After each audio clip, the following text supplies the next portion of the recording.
Hello, everyone. My name is Maureen Matthews, and I'm the Curator of Cultural Anthropology at the Manitoba Museum. That means that I have in my caring all the Indigenous artifacts that belong to the Manitoba Museum, except those that are in the Hudson Bay Company collection. So it's about 12,000 objects that I look after. And there's another approximately 12,000 in the Hudson Bay Company collection as well. So these are the objects that I work with at the museum. And my whole sort of interest in the collection is in trying to recreate the relationships between the collection and the community. So I have had a very interesting time doing that through my work with the Treaty Commission, because the Treaty Commission and the experience of building treaty exhibits has taught us a lot at the museum about the relational obligations of collections, Indigenous collections, and how to make them relevant to Indigenous people. So I'm very, very happy to be speaking to you about this. And so I'm going to just start my PowerPoint so that you can follow along. But this is a presentation about how the Manitoba Museum made 5 treaty exhibits over the last 10 years, and how the process taught us how to be a better museum, and taught this important lesson about the relational obligations to our collections. So we are all treaty people. The first treaty that had something to do with land in Manitoba was the treaty signed between Lord Selkirk and Peguis, and 4 other chiefs, actually, including a Cree chief. And it was based on the principles of the Royal Proclamation of 1763, but it was precipitated by the introduction of settlers to the area by Lord Selkirk. And his settlers had been in Manitoba for 3 very rough years, because the Hudson Bay Company and the Northwest Company were at war with one another, really. They were shooting at each other. There had been a major battle in Winnipeg in the year before the treaty, and the 20 people had been killed. It was and the settlers, inadvertently landed in the middle of this Donnybrook. So Lord Selkirk wanted to come and settle things down, and he realized that he must, thanks to the things that had gone before, the treaties that had gone before, that he must settle things with the Indigenous people. So he came with the intention of making treaty, and the people that he found there at the time, there were 10,000 Assiniboine in the area at the time. There were 8,000 Cree people. The Anishinaabe were a relatively small group at the time, but growing all the time, and growing in political importance at all the time. And so Peguis was the leader of the Anishinaabe group, and they so the picture is of Thomas Douglas, and it isn't most certainly not the likeness of Chief Peguis. The image on the left here is by Peter Rindisbacher, and although the decorations, it could be Peguis, people have speculated that it might be. The thing is that Peter Rindisbacher's, all the faces are all the same, so it's not really much help. And the other painting there, this one was painted after Peguis's death quite a bit, is probably painted using as a model Peguis's son, Long Jake. And he was said to be the one who looked the most like his father. So it's possible it's quite like him. And there are photographs of him as well that look like this. So anyway, so these are the parties to the first land treaty in Manitoba. And here's what the treaty looked like, the map of it. The blue area is the area that was offered by Indigenous people to the settlers to form their farms. So it was based on the idea of the French settlement idea of the long, thin farms that each had a little bit of riverfront. So that's a 2-mile strip on either side of the rivers. actually goes all the way to Pembina, North Dakota, and from Lake Winnipeg, and all the way to the south end of Lake Manitoba.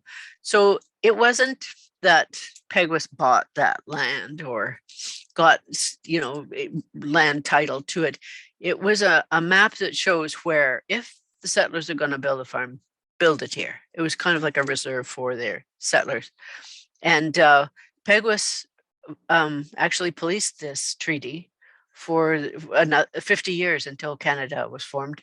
As time went by, it was more and more difficult, and more people came. But he did enforce the people, moving their houses closer to the river, and he at one point gave a permission for somebody to build a shop, a store somewhere near the Forks that was outside the area shown on the map. But the thing was that it shaped the relationship between Peguis' band and the community. And it also meant that the Peguis' bands themselves settled in this area, and many of them became farmers before Confederation. Actually, there's good evidence, historical evidence, that people were farming and selling vegetables. So not like wheat farming or anything, but selling vegetables and so on, out of small gardens up near Netley Creek, right at the mouth of the Red River, in early 1800s, 1808 already. So that was before the settlers came. They were already gardening in this area. So there's very good land, especially north of the Forks. And so at the museum, since we know that those pictures are not accurate, we represent Peguis with a pipe. This pipe belonged to Chief Peguis and was sold to the Hudson Bay Company by his grandson. And I treat this pipe as if, the people at Peguis First Nation have first dibs on what we should do with it.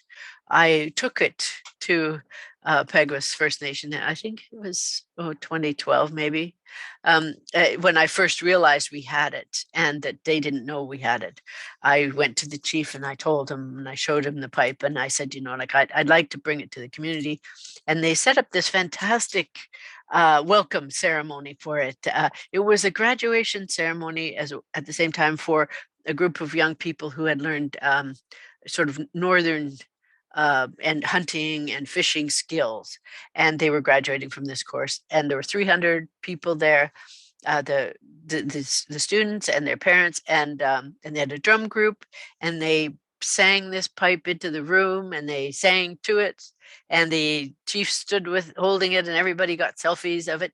It was really a fabulous welcome home to the pipe. And I take it to Peguis every year for their treaty event, and I have taken it whenever they've asked for it, to, like, they had a recent announcement about a new child and family law. I took it, or my colleague took it for that one. And one time we were all too busy and they just came and borrowed it and brought it back. So this pipe is now on permanent display, but it is also in a case. It's easy to get out. If people request it, I just put a little sign saying it's visiting its community.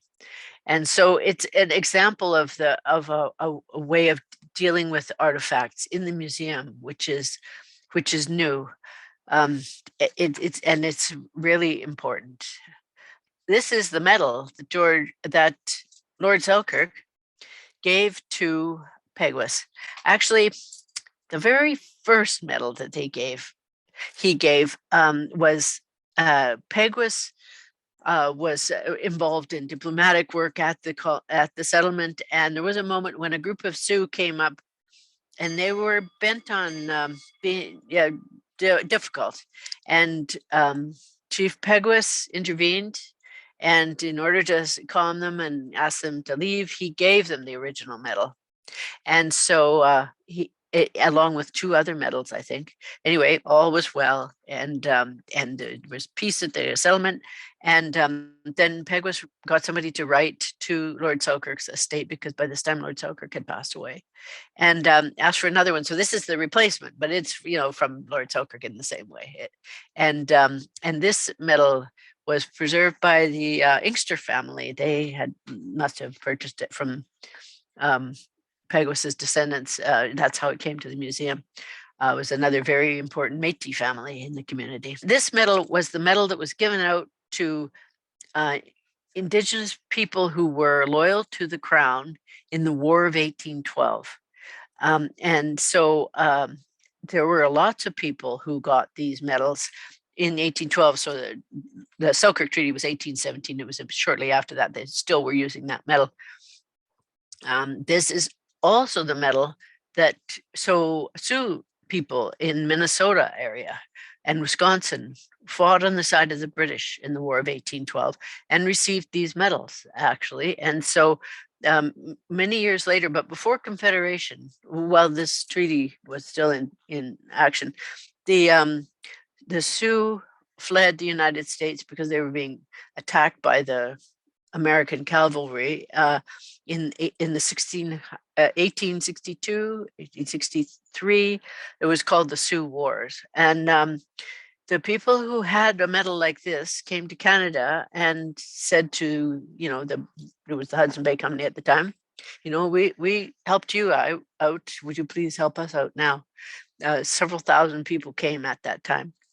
They were coming to territory that they had, been in before. They hunted in this area before, but at that particular moment, they were in the States and they needed a place. So that's why in Manitoba, you will know that there are 5 Sioux Dakota reserves, and they don't have treaty with Manitoba, but they do have treaty with the Anishinaabe, amongst whom they settled when they came. So anyway, back to the Pegwas Treaty. So when I was working with the elders on creating an exhibit about treaties, the thing they said was that there's this main message. We want people to know that the treaty is not done when it's signed. It is initiated when it's signed. It commences a relationship that is meant to be long-term and consultative and beneficial for everyone.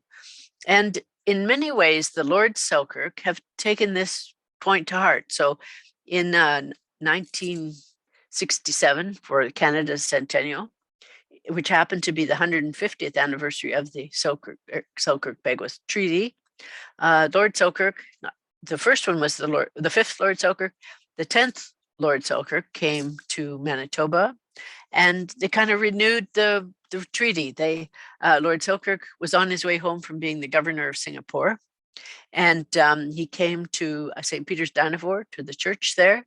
And this is the chief of the day, Eddie Thompson. And so Lord Selkirk and Eddie Thompson formed a relationship, and it was a very important moment for the Pegwas band, because if you think about it, the Canadian Bill of Rights was passed in 1960, and that was the moment when First Nations people became adults under the law. They could vote, and they could without having to give up their treaty status. That they and the laws against dancing and against performing cultural ceremonies and so on was lifted officially. And so this is only 7 years later. And so people were edging back toward practice again. They were starting to be engaged ceremonially. And so for the occasion of the visit of Lord Selkirk, it really was kind of like it got the people going. The fellow in this picture, his name is Cochrane. He and his wife, Dorothy, were the ones who organized the events. And Dorothy Cochrane and her friend, who's the wife of the chief, sewed all these leather garments that people are wearing, the jackets, and they sewed mitts and moccasins, beautiful ones for Lady Selkirk and Lord Selkirk. They made that fantastic headdress. It was like 1970s powwow kit, but it was a big thing for them, because with this impetus, they went on to develop a dance troupe. They had a little van. They went around and taught kids, and they brought people in who knew some of the music and got the singing going again. This visit was kind of important in just giving people an occasion to really start practicing again. And so the end, and it was also this nice renewal of this very important relationship for the community. So for the 200th anniversary of the treaty, which was very recent, 2017, the 11th Lord Selkirk came to Winnipeg and we went all the way to Peguis First Nation. He was here for a week, gave speeches every day, and he really does accept the notion of the long-term relationship, of the importance of continuing to renew the relationship. So what he did was he gave back the headdress that his uncle, the 11th Earl of Selkirk, had to the community, so that they could put it on exhibit in the school. And it was a repatriation project in which I was involved.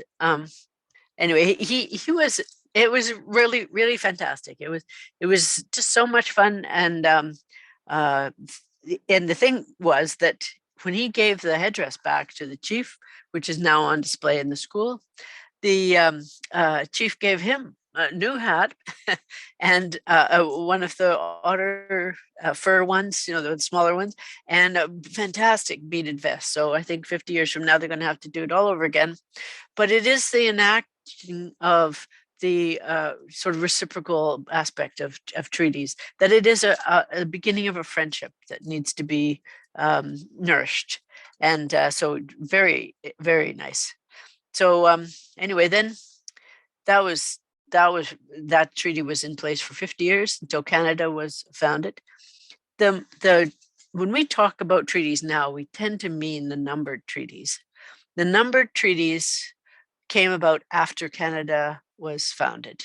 And after Canada had bought the Hudson Bay Company lands, realized it had an obligation to get treaties organized with First Nations people before they could legally settle. But the other thing was that the First Nations people were pretty keen to do it too. As I understand it, they had seen what had happened to their Dakota neighbors, that that they had a pretty rough time down in the States. And so they also wanted a treaty which set out their rights, and Canada was promising to look after them. So this is a medal that was presented to First Nations chiefs on the signing of the first Treaty Number 1 in 1871. We had the 150th anniversary of Treaty Number 1 last year. And I don't know how many of you paid any attention, but there was a big celebration out at Lower Fort Garry. It is a very, very important moment for First Nations people. This little medal, though, if you look at it, this is quite a small medal, and it has oak leaves on one side, and it has young Queen Victoria on the other. And the chiefs thought it was a little, like a little bit too much like a prize at an agricultural fair, really not specific, like not about treaties. And we know that the people were recognizing the importance of the treaties and so on, because they were developing new vocabulary for these treaties. There were old words for treaty as a general thing. The main sort of base word is an agreement made with the help of a pipe. So that and the pipe is meant to notify the powers that be that a promise is being made. It makes the agreement a sacred agreement. But it was just this medal didn't quite measure up to the momentousness of the treaties that were being signed, and the treaties were the other thing was that so the new words that were being invented in Treaty 3 area, they had a word that has to do with the fact of it being written, that it was these words have the idea of writing in them. One is that it's written down, and the other one is that it's signed, which is a slightly different way of putting it. In southern Manitoba, there's a word for it that has to do with it being a treaty, but like a new thing coming into being, something that never existed before, and that this was really, really important. And then there's another one from just a little bit farther north, where the word that's used is that and it refers to the comprehensiveness of the treaty. It's a metaphor that has to do with snow, and so it says comprehensive. It covers everything, like the snow covers the land. And so these were new words to deal with this new kind of treaty. It's not the same as the old trade treaties that went before, and it wasn't the same as the Selkirk Treaty. It was something altogether more important. So this is a photograph of one of the signers for Treaty Number 1. This is Forever Thunderbird, who signed on behalf of Saugeen First Nation. And this photograph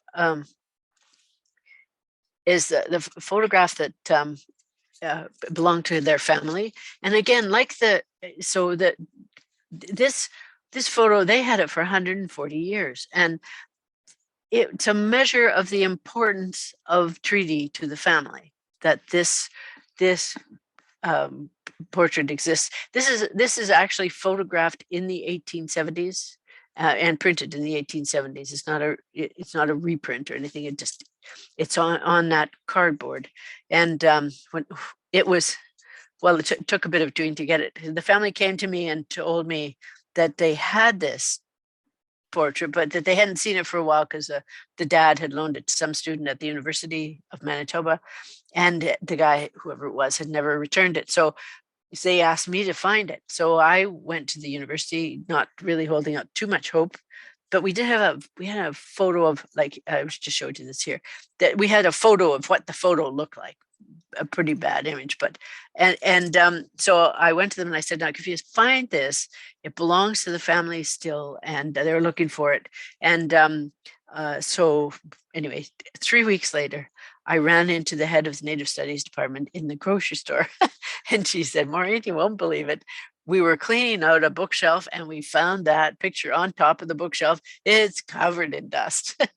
But she said, if you hadn't asked, we wouldn't have known what it was. And so anyway, we got it back to the museum, cleaned it up a bit, and then I gave it back to the family. And they had it for a month. And then they said, this picture needs to be in the museum. You need to be telling the story of Treaty 1. And so they gave it to us to exhibit, and our museum owns it now. And so Ted and Rachel Mann, who brought it to the museum, very, very nice people and very history minded. It was really fun to work with them. So, as I said, so we now have this Treaty Number 1 exhibit at the museum, and so it includes this. This is the picture of Forever Thunderbird there, and there was a picture of a medal. This is his medal as well, that he was given for the first royal visit to Western Canada. And so this is a new way of building an exhibit in a sense, because this was brought to us. This belongs to Roseau River, actually. When they signed Treaty 1, there were a lot of promises made that weren't written down. And the people knew that perfectly well. And there was, particularly at Roseau, there was a particular guy named Stone Man who was maybe 12 at the time of the treaty, and he was charged with remembering what was said. And so the idea of somebody with the job of remembering is very prevalent there. And so the people at Roseau just kept saying, look, write down what you promised. You can't not do that. And the chiefs became really adamant about it. But that document is is what was called the Side Promises document. And although Treaty 1 was signed in 1871, the Side Promises is 1876. And so this is the original parchment copy that belongs to the people at Roseau River. And they have asked the museum to look after it and have agreed that we can exhibit it. So, and then down here, this is a little Bible here. This is a Bible that belonged to Peguis's grandson, who was one of the principal missionaries at Peguis First Nation. And again, that Bible belongs to the Mason family. They've loaned it to us to exhibit here. And because they're proud of that part of their family's history. And this is the father, this is who signed Treaty Number 1.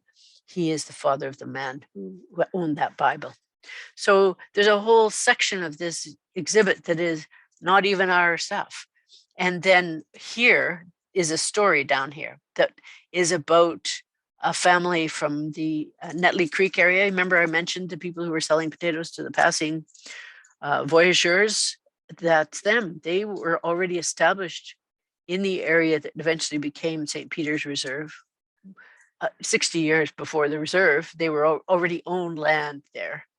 And so when we were doing the Treaty Number 1 exhibit, the story we wanted to tell was first treaty to be signed, first treaty to be broken.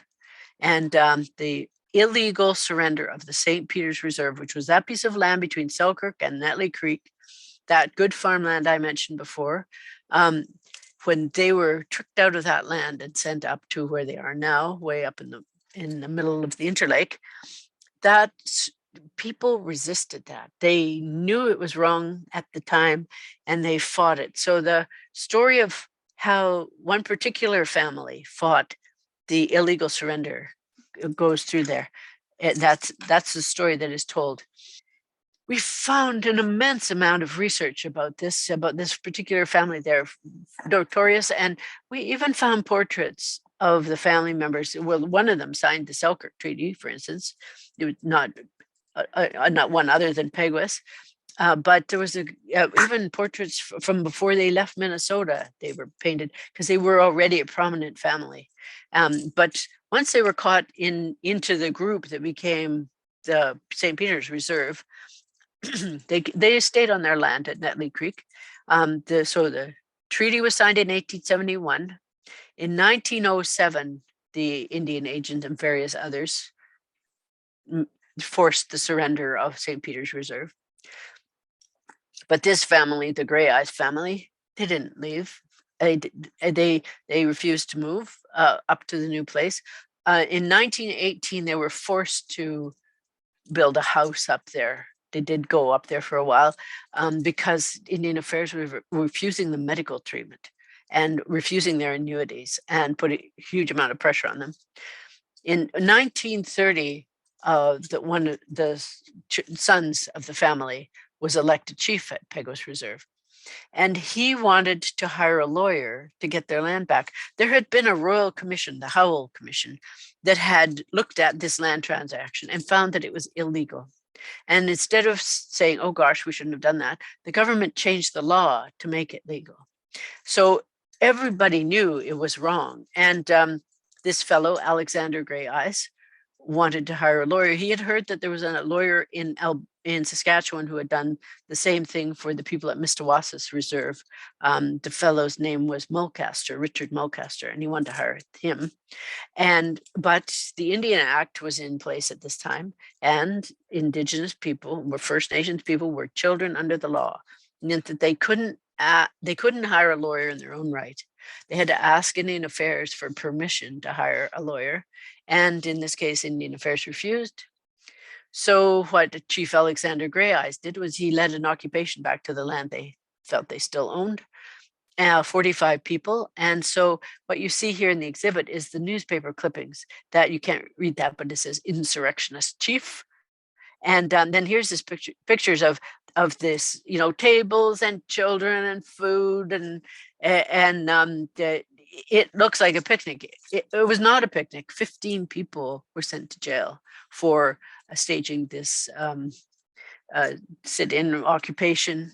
And when it was pretty nasty, the Indian Affairs organized for Alexander Grey Eyes to be booted out of his chiefdom, although interestingly, he was called chief his whole life, as an honorific, even just by people who knew him. And so these are pictures of the family. This was his mother, who was 104, or his grandmother, she must be. She was 104 and she died during the occupation. And this is the granddad. And so within the exhibit about Treaty One, it's like these are all stories that were brought to us, to the museum to be told within the context of this. And while we were working on the details of this Treaty Number One story, especially the Grey Eye story, we did the usual research thing, and we just turned up mountains of research. And so the I worked with one of the younger family members, Trevor Grey Eyes, who's the publisher of First Nations news that comes out in the Free Press from time to time. And I knew he was a writer. So anyway, we gave Trevor all the research that we developed that we couldn't possibly use, because in a museum exhibit, you get 40 words. So it just killed me. But anyway, gave Trevor everything. And he's had a writer in residence grant that we organized with the Thin Air Festival for the last 3 years. And Trevor's writing the book. So it's a really interesting how much this particular exhibit has generated in the way of kind of reclaiming stories. So onwards, this is the medal that was handed out in 1872. It was in response to the fact that people didn't really like that little medal. So this is a big medal, and the center of the medal is this part here. This was the Confederation medal. It was the medal that was given to the Queen and to the Prime Minister and everybody when Canada was formed. And what they did was they just put this band around it that says Indians of the Northwest Territories here. And on the back says Dominion of Canada, Chiefs Medal, 1872. And it's very impressive. It looks great, except so the word for silver in Anishinaabe is money medal, Junia Wabik. And it matters if it's pure. So they made this great big medal, but they struck it in copper and they just silver plated it. And so the silver was wearing off by September, and the chiefs thought that was an extremely shallow gesture, and they just thought it won't do, not good enough. And so here's the more details of this. Really, the imagery is so funny. The sappy looking lion and everything, and that's Queen Victoria wearing her little cameo of Prince Albert, and the four women on the right-hand side are the four provinces. So I kind of forget who's who. I think maybe Ontario is the sweet sheaf, and Quebec is the paddle. Maybe Nova Scotia is the axe, and New Brunswick is the shovel. I'm not quite sure, but it's funny. So by 1873, as I was saying, the chiefs were getting really restive. They were annoyed that the side promises hadn't been written down.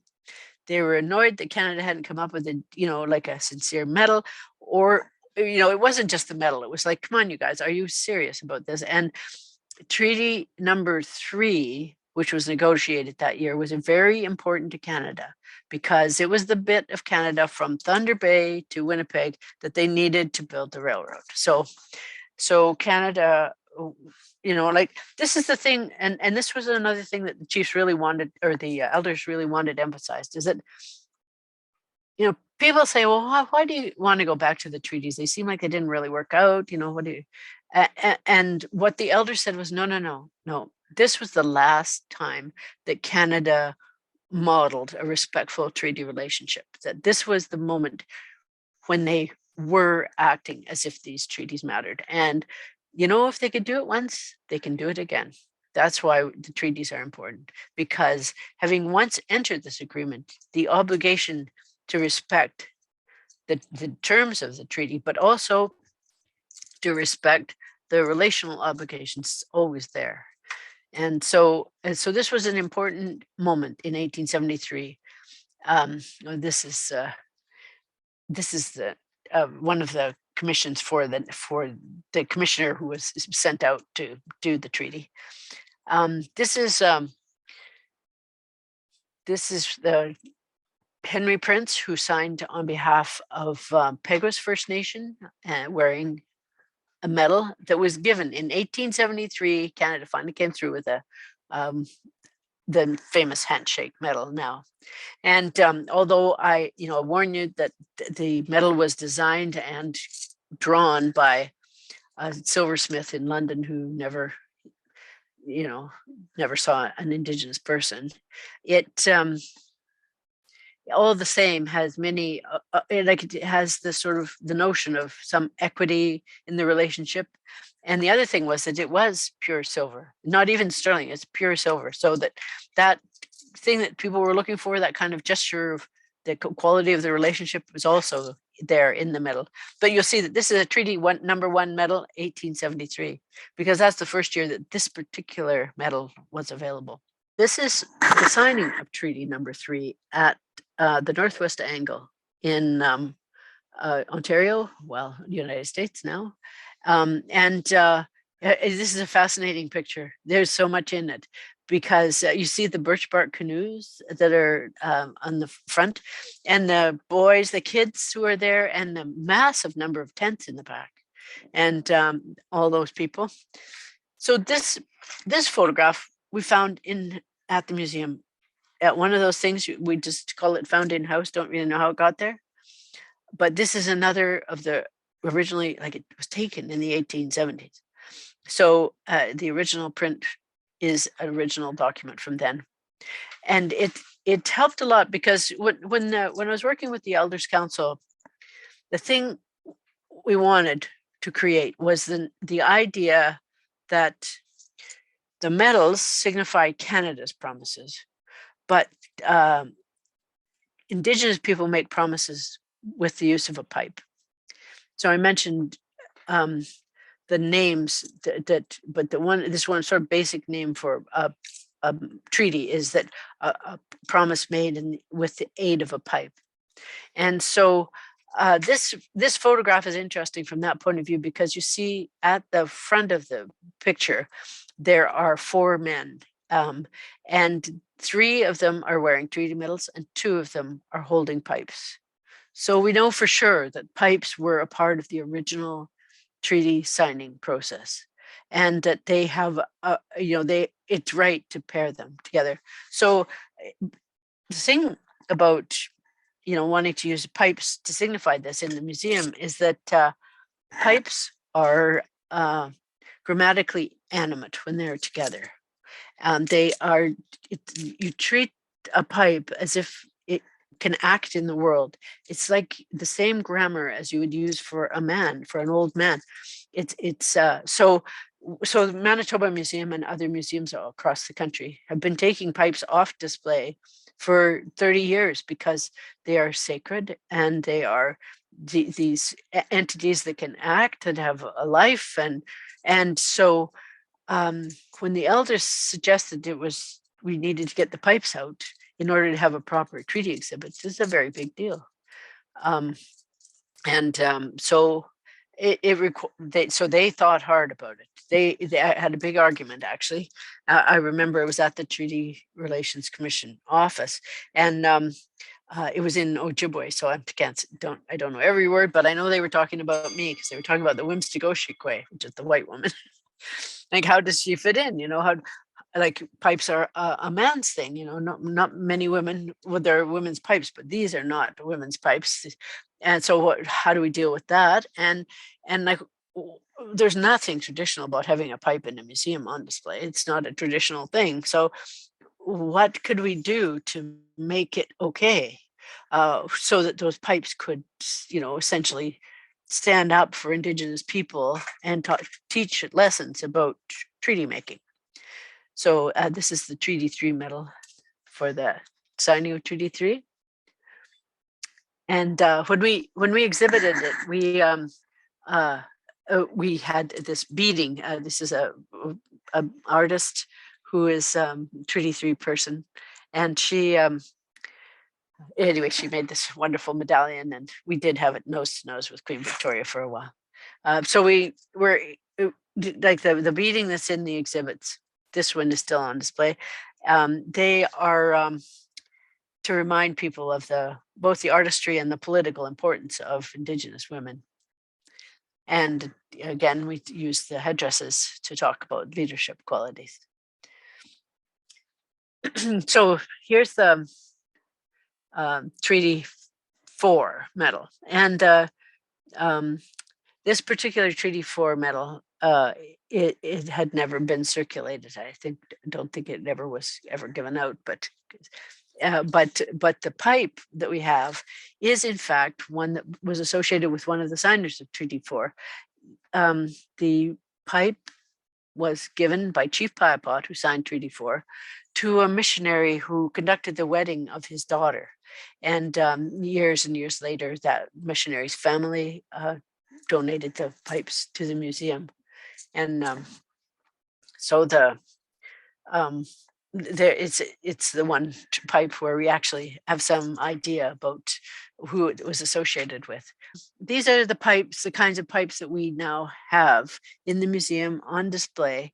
And as I said, that the elders were pretty concerned about what to do about this. They initially, I have an elder who helps me with the sacred storage area. We have a sacred storage space at the museum where things that belong to First Nations people are stored, and sacred objects are kept. And the elder smudges them regularly and will do whatever is asked by the families who own the objects, if that's the case. We have, for instance, in that space, the sacred objects from the Truth and Reconciliation Commission. We're keeping those on behalf of the TRC, the National Center for Truth and Reconciliation. We have a major repatriated collection of over 200 objects from Pongassi that is at the Manitoba Museum, in which we are caring for on their behalf. And we have things like that that we're looking after for other organizations, including both First Nations and Métis institutions. So it requires an expert, and this expert elder helped me sort out which pipes could be used in the exhibits. She said it was a kind of a taxonomy of pipes. She separated. She said those are the public pipes, and these are the private pipes. Don't even think about putting them on display. But there are certain kinds of pipes that were meant for these moments. They were meant for treaty making. They have a personality that suits that job. They tend to be very beautiful. They tend to have really long pipe stems. They are there's an Ojibwe word for it, but it translates as them having kind of like they have been created for the purpose for which they are used, and they're kind of proud, she said. So they like being on show, and so those kind of pipes are a different project than the private pipes altogether. And they had a public role initially, and so the elders helped me work through the sort of, if they had a public role, maybe they can take a public role again. And then they asked me that they needed ceremony in order for this to happen. So they handed me to another elder, Charlie Nelson at Roseau River. So I went to visit him, and I said, well, how can we do this? And he said, well, I can think of something, and of course he had to come up with a new thing. He had to come up with something different than the usual pipes ceremonies, because what he was asking was that the pipes would do a job for First Nations people, that they would work in the museum on behalf of the people at the museum, and that they would accept this role. And so initially, the first time we did an exhibit, Charlie came to the museum, 25 elders, it was a huge deal for them. And they smoked, smudged the pipes, and they sang to them. And we had all the cases off, and they, talked to them, and they read every word too on the walls to make sure that, it's a guy, one of the people that rightly pointed out, we're not just helping with these pipes, we are, accepting this exhibit. So they were very thorough about it. But they then the next step was to have a permanent exhibit. And so I said, well, I could bring the pipes to you rather than you guys all coming to town. And he asked us to come to the school. And so we did that. We went to the school, and it was a great event. So this is the Treaty 5 medal as well. And Treaty 5 medal came to us again from the family, the Behrens family. This is the medal that was given to Jacob Behrens the day that Treaty 5 was signed in 1875. And their family hung on to it for 140 years and then brought it to the museum. They brought us these two coats. This is the original coat that was given to Jacob the day that treaty was signed, and the pants. And this is the treaty medal, and this is another medal he got a few years later, 1901. He got a silver medal like this one because he personally met the Prince of Wales on a royal visit. So so we have a Treaty 5 exhibit that's based on this gift from this family. And like the Treaty 1 exhibit, it's the fact of it being so important to that family that they hung on to it for all those years. This is Alexander Morris, who was the commissioner for Treaty 5 and for many of the other treaties as well. And this is a portrait of William Behrens wearing that red jacket that was the original jacket that Jacob got when Treaty 5 was signed. And when I went to visit the community in 1992, and because I worked with this family for many years on different projects, one of the young men in the family modeled this coat. It looked great. And it was after that, when I came to the museum, that they brought the coat to me.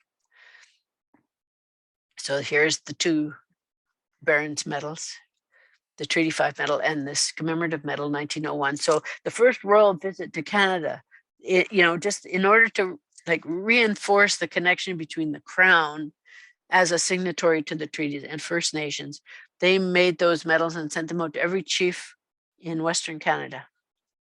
And Jacob's is silver because he received his in person, and the one you saw earlier that belonged to Chief Forever Thunderbird was bronze, and it was sent to him because he wasn't able to attend in person. Here's so it's when people say we signed with the Crown, this is evidence that the Crown reciprocated at that time. The Behrens family kept the coats until they brought them to the museum laterally. But before that, all we had was this beautiful embroidered coat made by Nancy Behrens, the wife of William Behrens. And it's more typical of the kind of things that we get through the usual route of, somebody, in this case, he was a missionary. They were very good friends. Nancy named one of her babies after this guy, Percy, and I knew Percy Behrens. Anyway, so he was a family friend, and Nancy made this beautiful coat for him, and it was hardly worn. And 80 years later, the family donated it to the museum. It was the only thing we had from the Behrens family. But the Behrens family didn't collect Nancy's work. Nancy passed on her beading and her embroidery skills to her daughters, and I'm pretty sure they thought, can make another one tomorrow. But the coats and the medals they hung on to. And it's a measure of how important the treaties were to the families. But this is a beautiful coat. She was an artist. And so there's a few communities in Manitoba have Treaty 6 connections, although they have no land in Manitoba. So this is what our now, after we've recently renovated the museum, this is our treaty exhibit, and the main one. So we have 5 altogether, but this is the main treaty exhibit. This is the first thing you see when you walk into the museum. It's right by the bison diorama. There's a medals down here. There's medals for every pipe, and for every pipe there is a pipe bag. So we're making that point about women and artistry, and all the pipes are there. We included, when we did it, one of those George III medals for the Dakota, because, as I say, although they didn't sign treaty with Canada, they certainly had treaty with the Anishinaabe, so they need to be included amongst treaty people. And this here it is, right beside the bison diorama, along with a panel talking about this place being the homeland of the Métis Nation. So this is the kind of equivalent of what you say at the beginning of a speech when you're welcoming someone to treaty land, or when you are acknowledging that you're on treaty land. This is how the museum now does it. It's the first thing you see. You are on treaty land, and there's a map, thank you to the Treaty Commission, that shows how the treaties cover the whole province. And there you see also the pictures of the event where we take the pipes to the school to celebrate them. So the pipes go. The exhibit explains this. The pipes go once a year to Roseau River School, and the children participate, and the elders participate, and the pipes are actually smoked, and they are sung to, and they are prayed to, and they are handed around. The kids learn about the pipes and the role of the pipes in treaty promises that were made. And it's just a really, really nice event. I love going every year. Oh yeah, here's the this is Charlie Nelson. This was the very first time we did the treaty pipes. This is Jamie Wilson, who was the treaty commissioner at the time, and you can see the pipes are on the bison hide there. They're together. When they're together like that, they are grammatically animate, but they are all, not just that, but they're Wikon. They're ritual brothers of the people in the ceremony, the people who smoked them, and also the people who just participated. And so they were sitting like that at a certain point in the ceremony. And Charlie Nelson said, I think we need to touch these pipes and, send them off. A year behind glass is a long time. They need a little human warmth. And he touched all of the pipes.